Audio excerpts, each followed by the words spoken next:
우리 모두에게 하나님의 말씀을 듣는 귀가 열리기를 축원합니다. 이스라엘의 초대 왕이 사울입니다. 이 이스라엘 나라가 블레셋 나라하고 전쟁을 하는 가운데에 사울 왕이 죽임을 당하게 됩니다. 전쟁에 패한 것이죠. 그러므로 이스라엘 백성들에게서는 이제 왕을 세워야 된다라고 하는 말이 있게 되고, 그럴 때에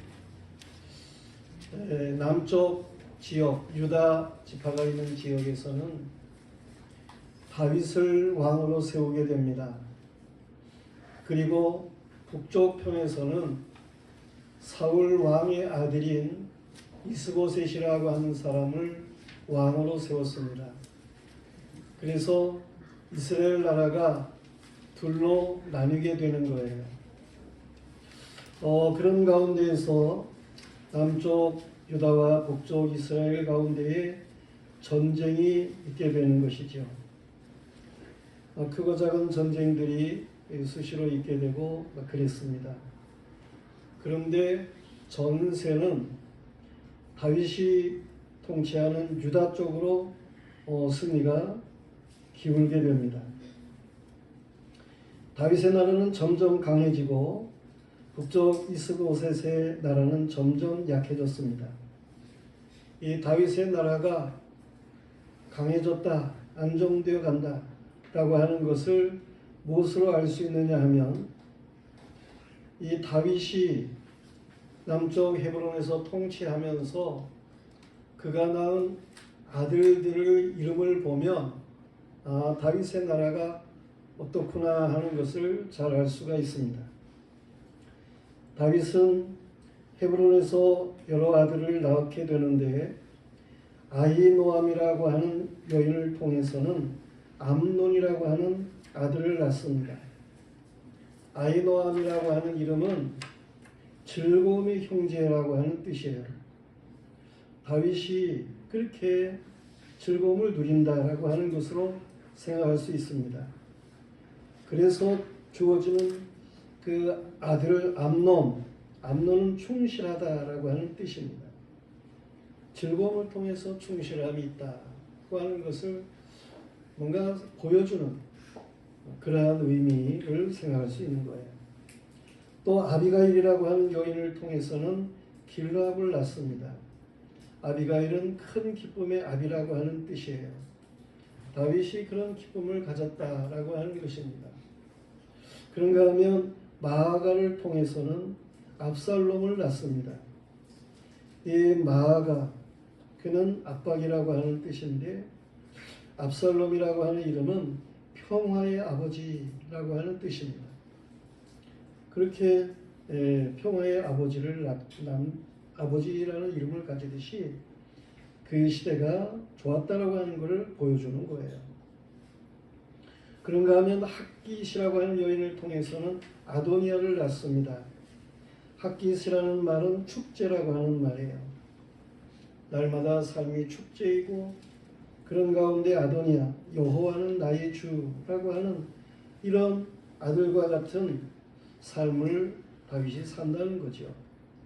그런가 하면 아비달이라고 하는 여인을 통해서는 스바랴를 낳습니다. 아비달이라고 하는 이름은 이스라엘 아버지, 신선함의 아버지라고 하는 뜻인데, 이런 이슬과 같은 신선한 생활 속에 스바랴, 여호와의 심판이라는 말이에요. 이런 아들을 낳는 그런 시대를 갖는다는 거예요. 또 에글라라고 하는 여인을 통해서는 이드람을 낳습니다. 에글라는 송아지라고 하는 의미인데, 그가 낳은 아들 이드람이라는 이름은 백성의 풍부라고 하는 뜻입니다. 그만큼 이 다윗이 낳은 아들들을 통해서, 이 다윗이 헤브론에서 낳은 아들들인데, 다윗의 헤브론에서 왕으로서의 삶이 어떠한가 하는 것을 잘 보여준다는 말씀이에요. 그런가 하면 다윗은 주변의 나라들과 관계를 좋게 가져가는 그러한 일들이 있기도 했습니다. 이것처럼 헤브론에 있는 다윗, 여호와께서 그 나라를 점점 복되게 하는, 강성하게 하는 이러한 일들을 잘 보여주는 거죠. 여호와께서 다윗에게 말씀하신 바, 오늘 사무엘하 3장 전부 읽진 않았습니다만 9절 말씀에 보면 여호와께서 다윗에게 맹세하신 대로 내가 이루게 하지 아니하면 하나님이 아브넬에게 벌 위에 벌을 내리심이 마땅하니라 그랬는데, 그렇게 여호와께서는 아브라함에게 말씀하신 대로, 맹세하신 대로 모든 일을 행하신다는 거예요. 18절 말씀에서도 이제 그대로 하라. 여호와께서 이미 다윗에게 말씀하시기를 내가 내 종 다윗의 손으로 내 백성 이스라엘을 구원하여 블레셋 사람의 손과 모든 대적의 손에서 벗어나게 하리라 하셨음이라 그랬는데, 이처럼 하나님이 말씀하신 대로 다윗에게 복스러운 역사들이 있게 된다라고 하는 말씀이에요. 북쪽 이스라엘의 군대 사령관인 아브넬이라고 하는 사람이 이스라엘 왕인 이스보셋과의 관계가 뭔가 이렇게 좋지를 않습니다. 나라가 잘 되려면 그 나라의 왕과 뭔가 군대 장군, 이게 서로가 다 이게 마음이 잘 맞고 그래야 될 거 아니겠어요? 근데 북쪽 이스라엘은 그렇지를 못했다는 거예요. 거기에 이유가 있었는데, 아브넬 군대 장군, 그는 세력이 점점 강해졌습니다. 이 아브넬은 그 선왕 사울 왕의 첩인 아야라고 하는 아야의 딸 리스바라고 하는 여인을 통간하게 되는 일이 있어요. 이스보셋 왕, 그 사울의 아들 이스보셋 왕은 이러한 아브넬을 질타하게 되는 것입니다. 그러니까 왕과 이 군대 장군 간의 북쪽에서는 뭔가 이렇게 갈등이 생겨요. 아브넬은 자신의 공로와 권력 정도라면 얼마든지 그 선왕의 첩 그를 취할 수 있는 거 아닌가, 그렇게 큰 소리를 치고 그럽니다. 이런 갈등이 생기는 결과는 모두가 다 하나님께서 다윗 남쪽의 왕인 다윗 왕에게 하나님이 말씀하신 그 모든 것을 성취되게 하기 위한 방편이기도 했어요. 북쪽의 군대 장관인 아브넬은 이스보셋 왕에게 화를 내면서 이 북쪽 이스라엘 나라 이것을 다 다윗에게로 옮기겠다, 그렇게 선언을 하게 됩니다. 그리고 다윗 왕에게 전령을 보내서 이 북쪽 이스라엘 나라 이 전체를 왕이 통치하도록 그렇게 만들겠습니다. 그런 언약을 맺읍시다. 그렇게 말을 하게 됩니다. 그럴 때 다윗이 좋다, 그렇게 언지를 주어서 아브넬은 북쪽의 이스라엘 장로들을 설득을 하는 거예요. 저 사울 지파, 베냐민 지파에게까지도 설득을 하는 그러한 일이 있어가지고 그 모든 장로들의 의견을 종합해서 이제 다윗에게로 오게 되는 거예요. 다윗을 왕으로 모시는 일에 있어서 북쪽의 그 장로격의 사람들이 반대하는 사람이 없도록 아브넬이 그렇게 만든 거예요. 이 모든 사건은 다윗을 이스라엘 전체의 왕이 되게 하시겠다는 하나님의 말씀이 불변이라는 사실을 잘 보여주고 있는 것입니다. 성도들이요, 여호와 하나님의 말씀은 그대로 되어지는 것입니다. 그 어떠한 말씀이든지 하나님이 말씀하신 말씀은 정령코 성취되는 것입니다. 하나님의 말씀을 건성으로 들으면 성공적인 삶을 살 수가 없습니다. 하나님의 말씀을 읽는 자, 하나님의 말씀을 듣는 자, 하나님의 말씀을 지켜 행하는 자, 그 그들이 복이 있습니다. 그런데 다윗 왕에게 와서 이스라엘의 통합을 의논하고 돌아가던 아브넬 북쪽의 군대 장관, 그가 죽임을 당하는 사건이 생기게 되는 거예요. 이 일로 인해 가지고 오늘 우리가 읽은 본문 말씀에 보면 다윗이 소리 높여 우는 일이 있음을 보게 됩니다. 우리는 바로 이 아브넬로 인한 다윗 왕의 울음에 대해서 오늘 살펴볼 수 있어야 되는 거예요. 다윗이 왜 울었나 하는 것에 대해서 살펴보아야 하는 것입니다. 첫째로는 통일이 뒷걸음할 것 때문에 다윗은 울었어요. 저 북쪽의 군대 장관인 아브넬, 그가 다윗에게로 와가지고 이스라엘 나라를 전부 다윗이 통치하는 이 통일 이스라엘을 이제 언약을 맺고 돌아가고 있을 때인데, 다윗의 군대 장관 요압이라는 사람이 있어요. 그 요압이 전쟁터에 나가서 싸우고 돌아왔어요. 이 아브넬이 왔을 때에, 그때에 다윗은 아브넬과 언약을 맺고 이제 아브넬이 돌아가고 있는 때, 그때에 바로 이 다윗의 군대 장관은 다른 데서 싸우고 돌아오게 된 거예요. 그런데 북쪽의 군대 장군을 다윗이 그냥 평탄하게 돌려보냈다. 그러한 일을 요압이 알게 됩니다. 이 요압은 다윗을 찾아갑니다. 그래가지고 그 아브넬을 살려서 돌려보낸 것에 대해서 따지는 거예요. 왜 살려서 그를 돌려보냅니까? 그러면서 따지는 거예요. 그리고는 이 요압이 곧바로 왕에게서 나와서 그 사람을 시켜가지고 그 아브넬을 쫓아가게 한 거죠.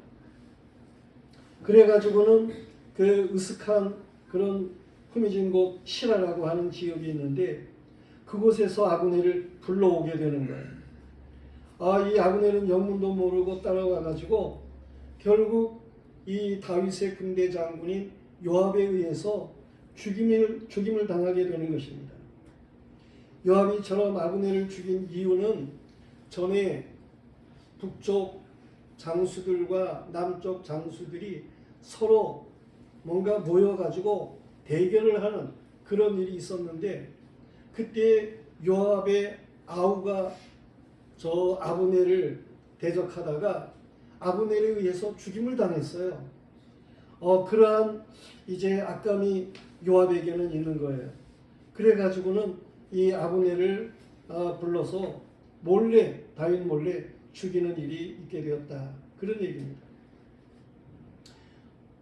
이러한 일들로 인해 가지고 그 요압이 아브넬을 죽임으로 인해 가지고 얼마나 문제가 복잡해집니까?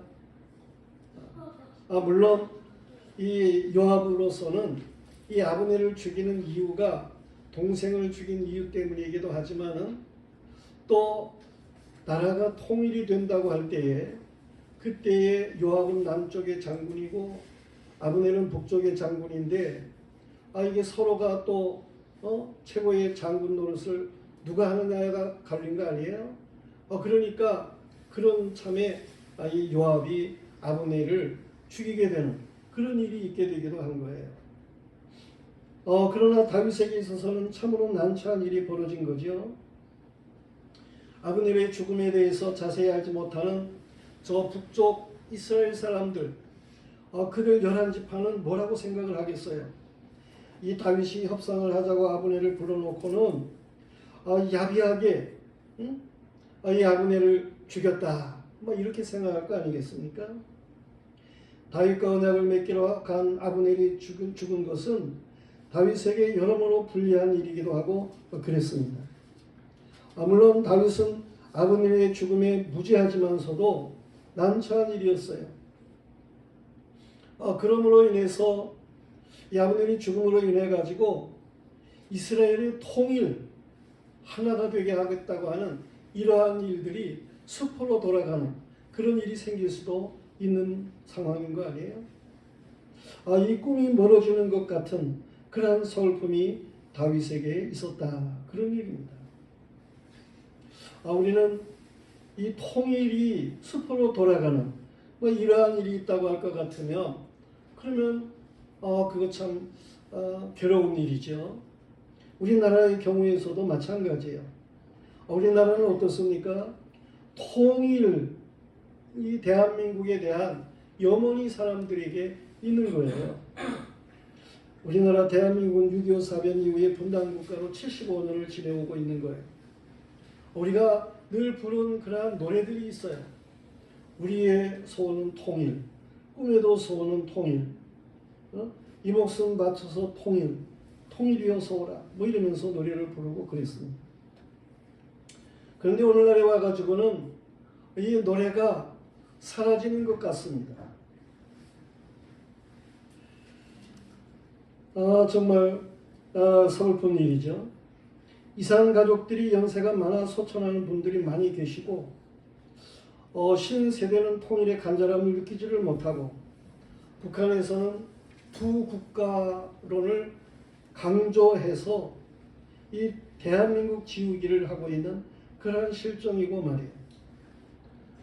저 마지막으로 북한에 남아있다고 하는 금강산 쪽에 가면은 그 이산 가족 만남의 장소가 있었어요.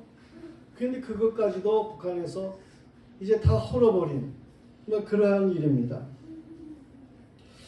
이 북한은 러시아를 의존하게 되고 남한은 미국을 의존하고 있는데 미국의 대통령 트럼프가 들어서 가지고 우리나라의 방위비 부담을 크게 물리려고 하는 그러한 일들이 있게도 되고 그래서 통일의 가능성이 이제 점점 멀어지는 것 아닌가 이런 생각을 하게 되고 그렇습니다.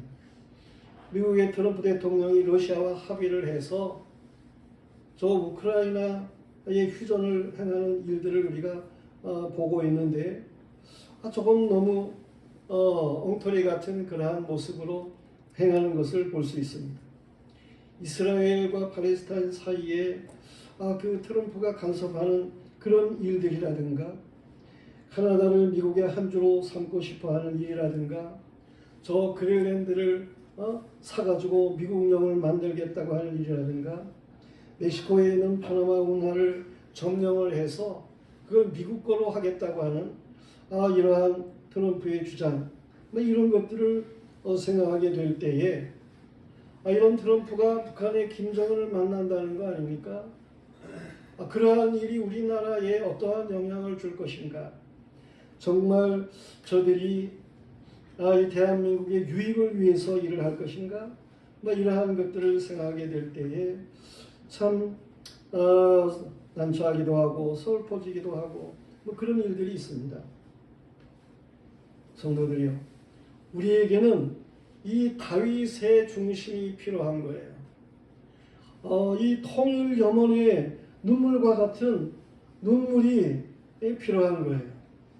우리 그리스도인들은 북한과의 복음 통일을 이루기를 소원하는 것입니다. 공산주의에 억압하는 북한 주민들과 굶주리는 그 꽃제비라고 불리는 그런 사람들이 얼마나 북한에 많습니까? 저들을 우리가 해방을 위해서 기도해야 될 거 아니겠어요? 북한 이탈 주민이 남한에만 33,981명입니다. 그리고 외국에도 이 탈북한 사람들이 많이 가서 살고 그러는데 저들의 통일 그 염원을 위해서 뭔가 우리가 기도해야 되는 거 아니겠어요? 복음 통일이 이루어진다고 할 것 같으면 평화 통일도 쉽게 열릴 줄로 믿습니다. 그러므로 우리는 복음 통일을 위해서 하나님 앞에 다윗의 심정으로 물어야 되는 거예요. 우리는 한 민족의 통일을 위해서 울며 기도함이 필요하다는 말씀입니다. 아브넬의 죽음으로 이스라엘 통일 염원을 가지고 울던 다윗 왕이 헤브론에서 유다의 왕으로 7년을 왕노릇을 하게 됩니다.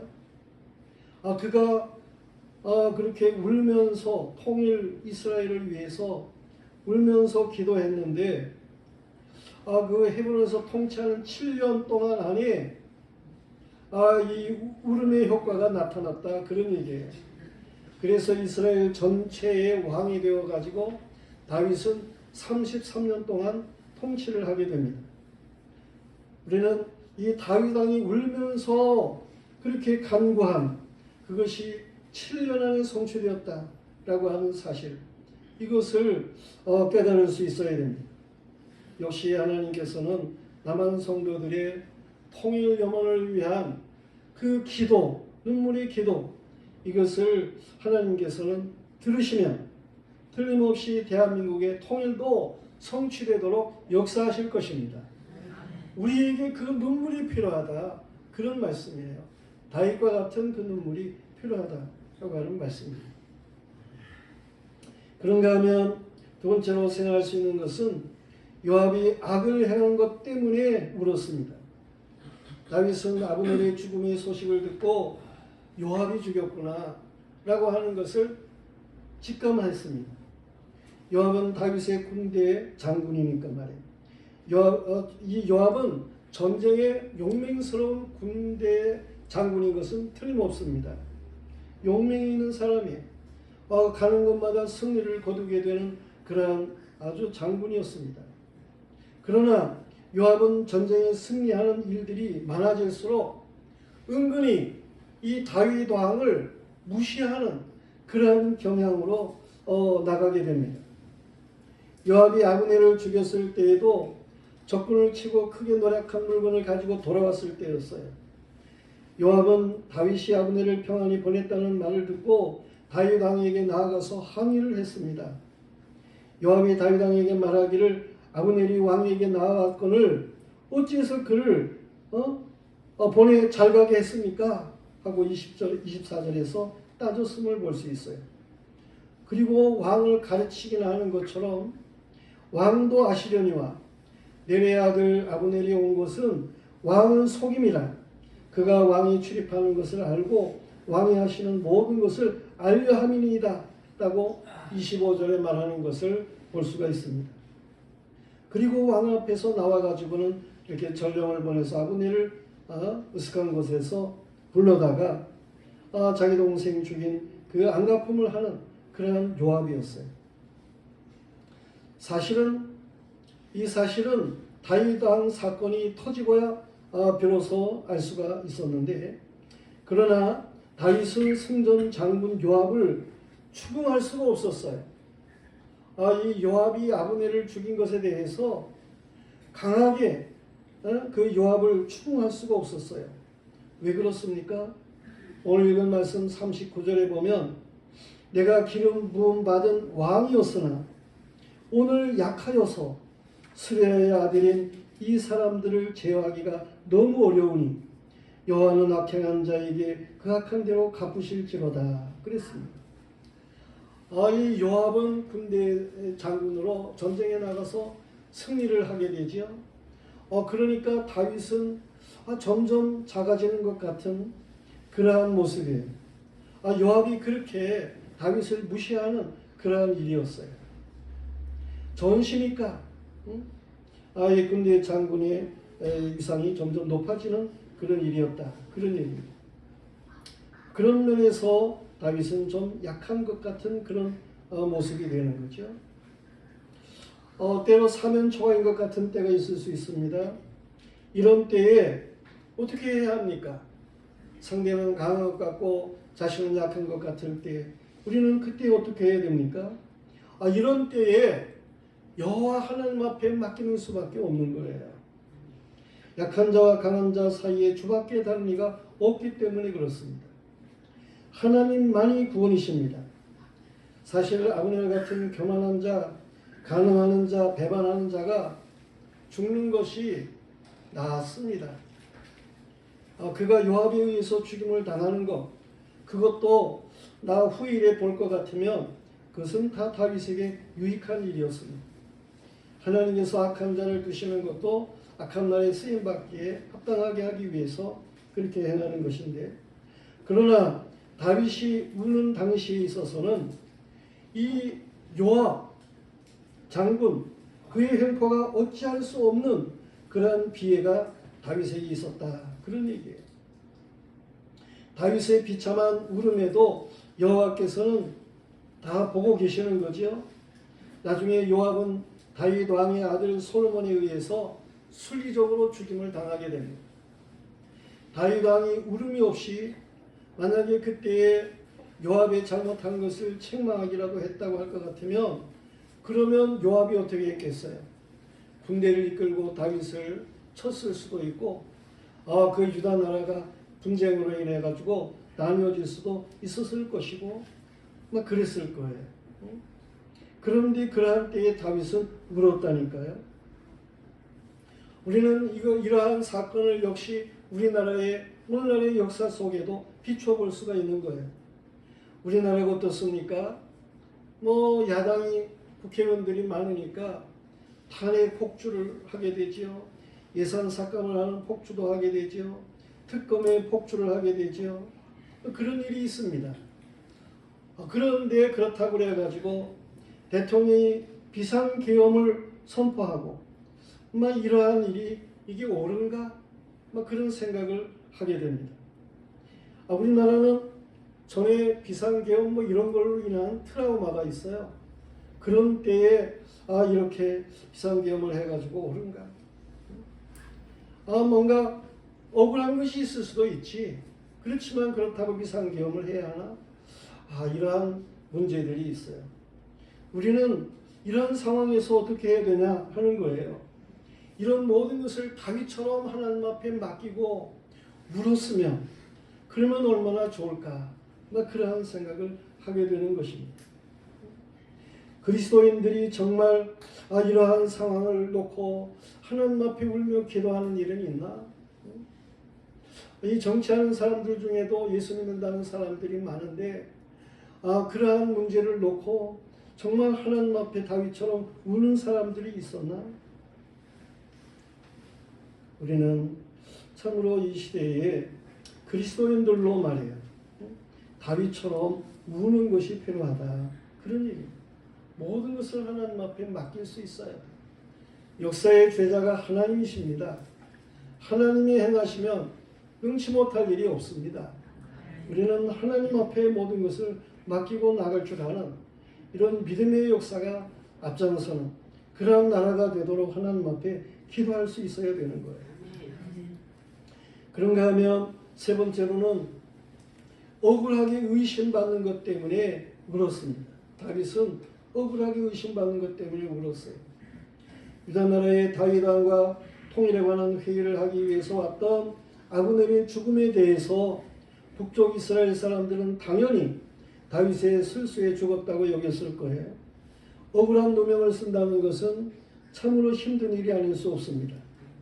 어떤 사람은 살인자로 몰려가지고 수많은 세월을 감옥에서 생활한 사람도 있어요. 또는 간첩으로 몰려가지고 역시 수년 동안을 억울하게 옥살이하는 사람도 있습니다. 억울한 일들이 세상에 좀 많습니까? 선의로 빛을 보증섰다가 망한 사람, 선으로 심부름을 하였다가 비행기 타는 거 조심해야 됩니다. 어떤 사람이 내가 비행기 값을 대줄 테니까 내 심부름 좀 해주세요. 이런 거 조심해야 되는 거예요.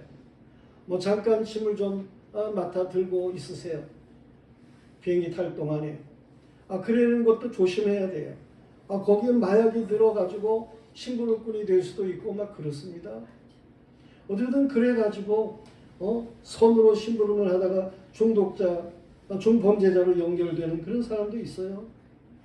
거짓과 술수를 대항하다가 손을 넘어가지고 중범죄자가 된 사람들, 도둑을 잡아주다가 도리어 도둑으로 몰리는 사람들, 자녀 훈육이 실수로 이어져 가지고 억울함을 당하는 사람들, 아래 직원을 잘못 두어가지고 연대 책임으로 그렇게 퇴직을 당하는 사람들, 상사의 누명을 자신이 담당하고 고생하는 사람들, 그뿐이겠어요.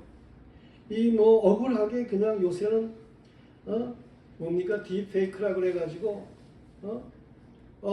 어떤 사람들이 어떤 사람의 얼굴을 마음대로 이렇게 그림을 갖다가 얼굴을 갖다가 악한 데에다가 도용을 하는 그런 딥페이크들이 일어나게 되고 그러는 거 아닙니까?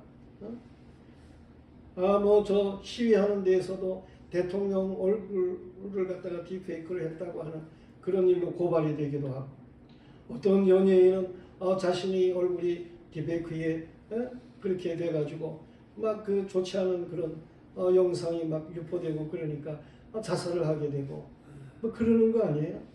이 억울한 일들이 세상에는 참으로 별의별 억울한 일들이 많이 있어요.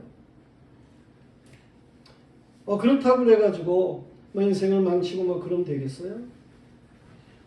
다윗은 야비하게 다른 사람에게 피해를 주는 일이 없는 그런 사람이에요.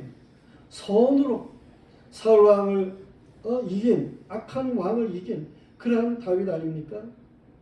다윗은 요압의 살인을 알면서도 말하지를 못하는 억울함이 있었어요. 물론 요압의 악행을 알리는 가까운 사람들이 있는 곳에서는 다윗은 요압의 가문을 저주하기도 하고 뭐 그랬죠. 29절에 보면 요압의 집에서 백탁병자나 나병 환자나 지팡이를 의지하는 자나 칼에 죽은 자나 양식에 떨어지는 자가 끊어지지 아니할지로다. 뭐 그렇게 요압을 저주하고 그러긴 했지만은, 그러나 이 다윗은 그 요압 앞에 그렇게 큰 소리로 칠 수가 없는 그러한 형편이었어요. 저 북쪽 이스라엘 사람들은 다윗을 오해하고 뭐 그래가지고 억울한 지경에 있는 다윗이에요. 이러한 다윗, 그는 하나님 앞에서 울었다 그런 얘기입니다. 아브넬을 장사하는 무덤 앞에서 다윗은 그 억울함을 소리를 높여서 울었던 거예요.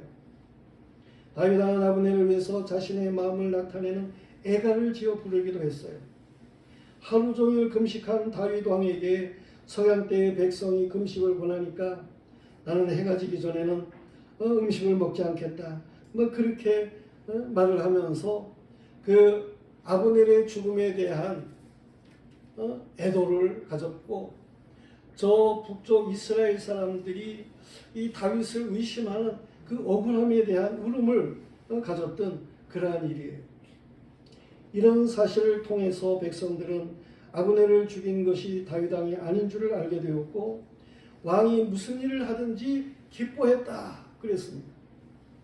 이런 내용은 북쪽 이스라엘 사람들에게도 전달되어 가지고 이 다윗 왕의 억울함이 풀어지는 이러한 일들이 있었다고 하는 사실입니다. 성도들이요, 하나님의 마음에 맞는 다윗의 길을 가로막는 자는 결국 망합니다. 하나님께서 요압을 용서치를 않으셨습니다. 그리고 아브넬도 죽은 것이 물론 다윗에게 유익한 그런 일이기도 했다 그랬어요. 역사는 하나님의 뜻에 따라서 되어지는 것입니다. 사람들이 망쳐놓은 것들을 가장 순리적인 방법으로 하나님께서는 모든 일을 결국에는 아름답게 하시는 하나님이십니다. 아브넬의 무덤 앞에서 우는 다윗을 본 이스라엘 사람들, 다윗이 무슨 일을 하든지 기뻐했다 36절에 말씀한 것처럼 이 다윗의 억울함은 결국은 울음 가운데에 다 해결이 된 그런 놀라운 역사가 나타나게 되었던 것입니다. 진실은 밝혀지게 마련인 거예요. 우리는 바른 신앙적 자세로 바른 신실함을 드러낼 수 있는 믿음의 사람들이 되어야 하는 것입니다. 삶 자체가 하나님의 속성을 닮아야 되는 거예요. 그래서 예수 그리스도의 행함과 같은 행위를 살아갈 수 있는 사람들이 되어야 하는 것입니다. 선으로 하고 이깁시다.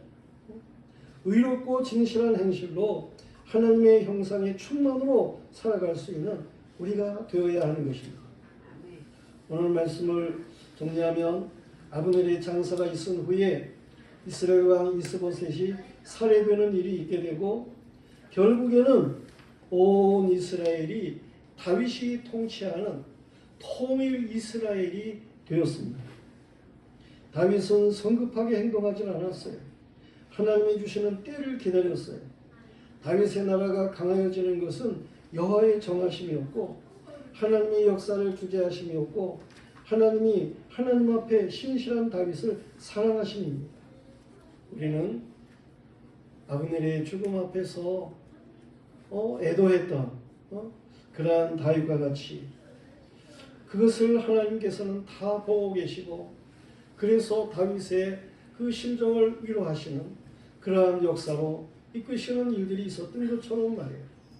우리도 이 나라와 민족을 위해서 하나님 앞에 울며 기도할 줄 아는 이러한 믿음의 사람들이 되어야 하는 것입니다. 우리 개인들의 모든 삶에 있어서 다윗과 같은 그러한 형편일 때에 우리는 하나님 앞에 다윗처럼 우는 그러한 일로 하나님의 선하신 역사, 하나님이 참으로 긍휼을 베푸시는 이러한 놀라운 정을 누리며 살아갈 줄 아는 이런 하나님의 백성들이 다 되어야 되겠습니다. 우리는 참으로 하나님의 백성다운 삶을 바르게 감당할 줄 알아야 하는 것입니다. 이제 다 같이 일어나셔서 교회는 찬송 드리겠습니다.